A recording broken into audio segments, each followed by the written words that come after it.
உன்னை ஒருத்தன் கையில புடிச்சு கரை சேர்க்கணுமே, அதுக்காக தான் என் உயிர் இன்னும் மிச்சம் இருக்கு. அதுவும் இந்த உலகத்தை விட்டு போறதுக்கு நான் பெத்த பிள்ளைங்களே காரணமாயிடாதீங்க.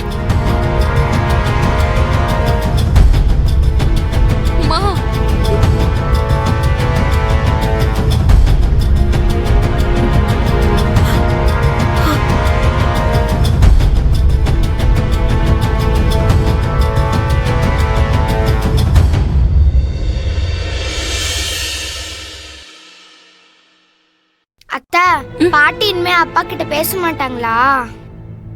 அப்படியெல்லாம் இல்லடா, கோவத்துல தான் பாட்டி அப்படி சொன்னாங்க. நம்ம மேல அதிகமா அன்பு இருக்கிறதால தான் அவங்க அப்படி கோவப்படுறாங்க. பாட்டி அப்பா கிட்ட சீக்கிரமா பேசிடுவாங்க. சரி, நீ எழுது வா.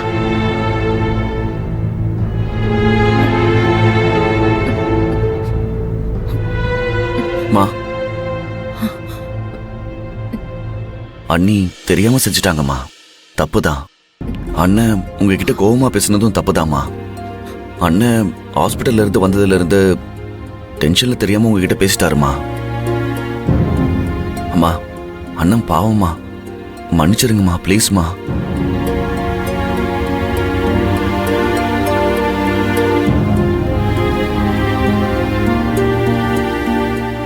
தப்பு செஞ்சிட்டோன்னு உணர்ந்து தானம்மா அண்ணன் உங்ககிட்ட பேச வந்தாரு. அவனை நான் பித்தனா இல்ல நீ பித்தியா? எனக்கு தெரியாது அவனை பத்தி.